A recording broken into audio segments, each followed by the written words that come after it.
So for the eugenics or the family studies, we have Jukes and Kalikak family. So Henry Goddard studied about the Kalikak family, also the Adajux family, but according to Dugdale, he advocates the inheritance goals. So in addition po kay Dugdale, si Dugdale po ay nag-conduct ng study way back 200 years ago and found out that most of the ascendants of Adajux were criminal. Which is true po na napatunayan niya na karamihan po sa family ni Adajux ay criminal. And then kay Arthur Estabrook, he traced several generations of crime-prone families. And for the conclusion, traits deemed socially inferior that could be passed down from generation to generation through inheritance. So according to Dugdale, majority of the Jukes family are hunter, fisher, and hard drinker or alcoholics. And for their family, bago po maging mother of criminal si Ada, si Max po is anak po yan ng Dutch settlers, wherein si Dutch settlers po, they are descendants ng Dutch settler, meaning to say, they born in direct biological line and they are not adopted. And 2 of the sons of Max married 2 out of 6 sisters ng Jukes. So 6 po yung magkakapatid nila. Of the 5 that are known, 3 had illegitimate children before marriage. So 6 pong magkakapatid sila, then yung isa po ay hindi alam ang whereabouts. So meaning to say, 5 lang po ang magkakasama. At sa 5 yon, 3 po dyan ay may anak na illegitimate children. Meaning to say, pinanganak po sila before marriage. So, kaya po naging illegitimate child sila or naging illegitimate children. At isa po doon ay si Ada Jukes. So, since si Ada Jukes po, na-considered siya as mother of criminals. Why? Kasi po, dun sa 3 na nagkaanak po, which is isa po dun si Ada, siya po ang nakapagparami ng lahi sa kanilang family. So, meaning to say, dahil siya yung nakapagparami ng lahi sa kanilang magkakapatid, siya po ang tinagurian as mother of criminals. Kasi halos nasa kanya yung progenitor po ng criminality. Kaya po si Ada Jukes is considered as the mother of criminals. So, Ada Jukes had 1 bastard son, the progenitor of the distinctively criminal line. So 52.40% of 84 of the descendants of Ada are into the harlotry or the prostitutions, and according to Dugdale, 280 are paupers, 60 thieves, 7 murderers, and 40 other criminals, and 40% sons have venereal disease. So yung venereal disease po, they are disease that got through sexual contact or sexually transmitted disease. Kasi nga po, involved po sila sa prostitution. So, example po, yung HIV, yung mga AIDS ay nakukuha nila dahil po sila ay involved sa prostitution. And that disease is called venereal disease. Next, some tentative indications based on the study of the Jukes family. First, the burden of the crime is found on illegitimate lines. So, it is true that it is found on the illegitimate line since a while ago nabanggit po natin na mostly ng mga anak nila ay nanggaling po sa illegitimate line. And then the legitimate lines marry into a crime since si Max po ay nanggaling po sa descendants natin or yung born in direct biological line. So, they are not adopted. So, meaning to say, legitimate line po ang pinanggalingan. Next, the eldest child has a tendency to be the criminal of the family. So, it is only a tentative indication at there is a huge tendency that the eldest child has a tendency na maging criminal po. Dahil po siya po yung unang makakakuha or makaka-adapt ng genes and traits na meron po ang kanyang parents. Next, crime chiefly follows the male line and the longest line of the crime are are along the line of the eldest. Next, Arthur Estabrook. Jukes have the same traits of feeble-mindedness, indolence, dishonesty, and licentiousness. So when we are referring to licentiousness, we are referring po dun sa acts of lasciviousness. So he says this is because wherever they go, they tend to marry persons like themselves. So when they marry into better families, they show stronger restraint. Kasi hindi naman sila pipili nang hindi sila magkakaroon ng maayos na pakikitungo sa isa't isa. Kumbaga hindi magkaka-jive yung ugali nila dahil po magkaiba sila ng pinanggalingan. So they are not compatible if hindi nila kaugali yung magiging partner nila, kaya they tend to marry kung sino po yung ka-same attitude niya and same characteristic. Same lang naman po yun sa ating lahat, na hindi kayo pipili nang sa tingin nyo hindi nyo makakasundo or sa tingin nyo hindi nyo kasundo yung kanyang ugali or characteristic. So same lang po yan sa notion po ni Arthur. Then Charles Goring, additional info lang po, he believed that criminal traits can be passed down from parents to offspring. And he proposed that individuals who possess criminal characteristics should be prohibited from having children. So why? Why do you think nagkaroon siya ng proposal regarding dito? Kasi po, ang gusto niya po is to stop or to avoid having generation with criminal traits or gene pool. Which is true naman po na kailangan nating pigilan yung pagkala po or paglagana po ng mga criminal child dito po sa atin. Kasi dadami at dadami yung population or yung number of population ng mga kriminal kung sakali pong hindi mapoprohibit. So for the Kalikak family, so Dr. Henry Goddard, an American psychologist, together with Elizabeth S. Kite, so he study about the Kalikak family. So Martin Kalikak Sr., anak niya po si Martin Kalikak Jr., the great-great-grandfather of Deborah, an 8-year-old girl who was interviewed by Goddard. And according to Deborah, nilabas po niya yung mga meron po sa kanilang family na alam niya lang po na involved yung family niya. So he traced the descendants of Martin Kalikak from each of his 2 wives and found out a distinct difference in terms of quality of lives of descendants. So he also coined the term moron, or yung pagiging stupid person or low intelligence. And he found out na after the interview with Deborah ni Goddard, majority of the family daw po, or yung sa 480 descendants, meron dyan 143 are feeble-minded, 46 are normal, 36 are illegitimate, 33 are sexually immoral, 24 are alcoholics, 3 are epileptics, 82 died in infancy, 3 were criminals, and 8 kept houses of ill fame or dun sa prostitution na involvement. Rest are unknown or doubtful. So in addition, meron pa daw pala sa family nila na 262 na feeble-minded, and 197 are normal, and 581 po ay undetermined. Meaning to say, hindi pa po natin alam saan sila papasok na part, kung sila ba illegitimate, normal, sexually immoral, alcoholics, and so on. So, yung pong 581 ay undetermined. So, trivia lang po, Alfred Binet, a French psychologist who developed the first IQ test, na dinevelop niya po iyon para malaman po natin yung IQ level ng isang tao. Kasi hindi mo pwedeng sabihin na ay moron yan, ay imbecile yan, or feeble-minded yan, unless po wala tayong IQ test. Hindi natin alam yung range ng level ng kanyang intelligent quotient. So, meron po tayong sample ng intelligent quotient which is indicated po.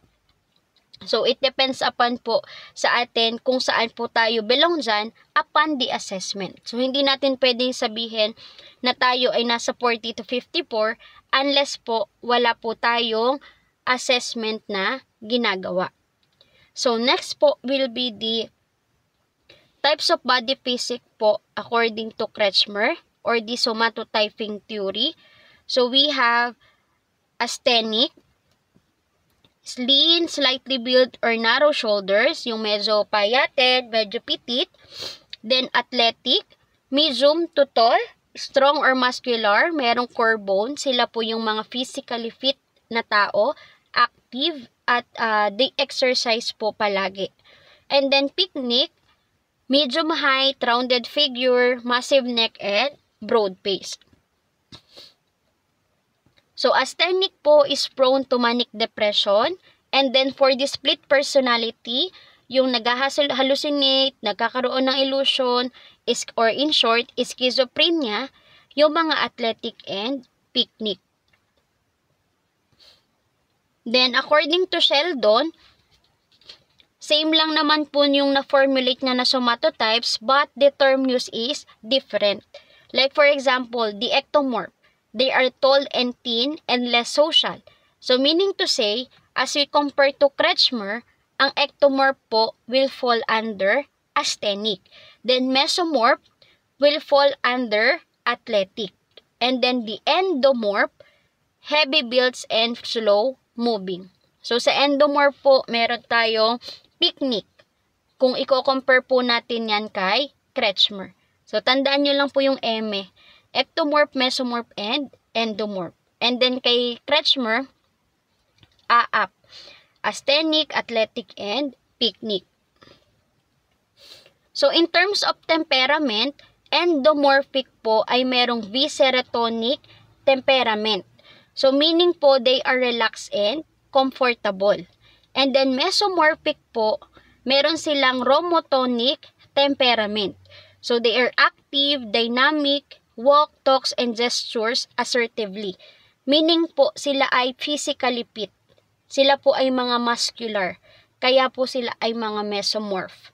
And then, ectomorphic, cerebrotonic po sila. Sila daw po ay prone sa pagiging introvert person. So, according po yan kay Sheldon. Then, according to Hutton, an American anthropologist investigated human evolution and so-called racial differentiation. And he conducted a study regarding po doon sa mga nakakulong po sa jail sa Amerika. And he found out that criminals often have tattoos. Kaya kung mapapansin nyo po kapag nakakita tayo ng mga may tattoo, iba na agad yung mindset natin. Kasi na-adapt po natin yan based po sa study po ni Hutton. So, criminals are less often married and more often divorced. So, yung mga tall, slender men daw po ay prone sa murder and robbery. Yung tall, medium, heavy men daw po ay sa forgery. Yung medium, height, heavy ay sa antisocial behavior. Then, yung short, slender ay sa burglary or yung mga unact na nag-e-enter po sila sa mga structures, sa mga home or businesses, and larceny, or in short, an act of stealing. Then, yung short, medium, or heavy, arson, and then yung short, heavy men po ay mga sex offenses. So, for physiognomy, so, tandaan po yung etymology of physiognomy, and then, when we are referring to physiognomy, we are dealing with the study of facial features and their relation to human behavior. So, according to Giambattista de la Porta. So, according to Porta, a thief had large lips and sharp vision. At ito po ay na-adapt po natin sa classifications ng criminals or characteristics ng criminals po ni Cesar Lombroso. Na kapag malaki daw po yung jaw, malaki yung labi, automatically, pwede po yung maging way natin para makita natin or basis natin para masabi natin na sila po ay possible na maging kriminal. Okay, next po is the phrenology. So, cited that bumps on the head were indications of psychological propensities.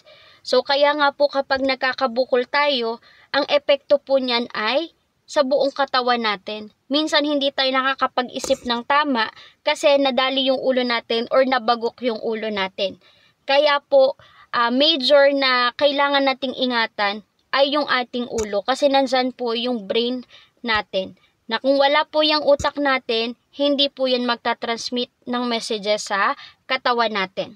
So, it is also called as the theory of brain and science of character reading and the only true science of mind.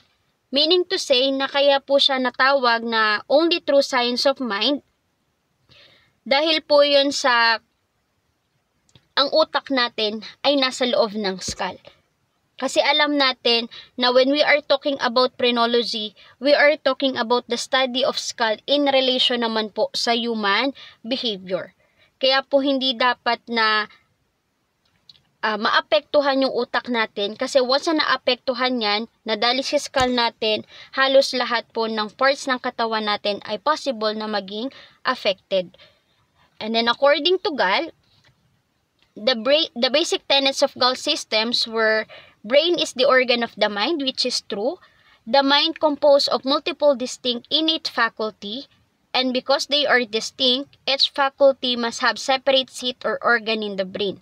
So, kaya nga po meron tayong cerebellum, cerebrum, cerebral cortex, kasi yan po yung mga organs na meron sa atin na dapat ingatan natin yung ulo natin. And then, the size of an organ, other things being equal, is measure of its power. So, regardless po yan, kung malaki ang ulo natin, maliit ang ulo natin, yung brain po natin ay hindi po sobrang laki, hindi sobrang liit. Halos pare-pareho lang po yan. But the power that we are referring to is ang gumagana ba dyan is yung left hemisphere or yung ating right hemisphere. Next, the shape of the brain is determined by the development of the various organs. So, as the skull takes its shape from the brain, the surface of the skull can be read as an accurate index of psychological aptitudes and tendency. So, it is also included yung cranioscopy. So, pasok na po kasi ito sa cranioscopy, wherein ang sabi po sa cranioscopy, the study of external shape of the skull in relation to the person's personality and tendencies towards criminal behavior. Na yung shape ng skull natin, kapag lapad daw po yan, tayo daw po ay mababait. Pero kapag bilugan yung skull, automatically daw po, yan daw po yung mga involved or possible na maging involved po sa criminality. So, ibig sabihin, yung shape ng skull can be the basis kung bakit po tayo ay may tendency na maging involved po sa criminal behavior. So, according to cranioscopy po yan. So, it is indicated po by research assistant and collaborator po ni Gall, which is si Johann Kaspar Sporzheim. Then, organology. So, develop anatomy, physiology, as well as the revised psychology of personality. So, it talks about the organs of the person or the anatomy ng anatomy ng katawan natin or the reproductive system. Na kapag ba hindi maayos yung pagkaka-build or develop ng organs natin, ano ba yung behavior natin? Na kaya pala ganito yung behavior ng isang tao kasi hindi pala maayos yung development ng organs niya. Kaya pala laging nagkakasakit, may problema pala sa kanyang organs. So, if we are referring to the anatomy inside the body or the reproductive system, we are referring to organology. And the last will be the nature theory. So, it holds that low intelligence is genetically determined and inherited. Which is true po na yung defective intelligence or yung low intelligence natin according to latent trait theory ay nai-inherit po natin sa ating mga magulang or dun sa ating ancestors.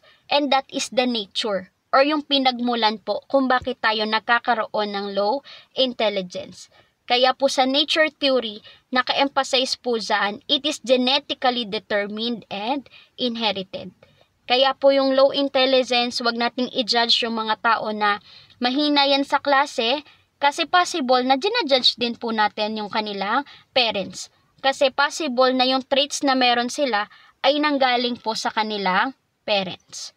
So that's the end po ng ating scope of the midterm.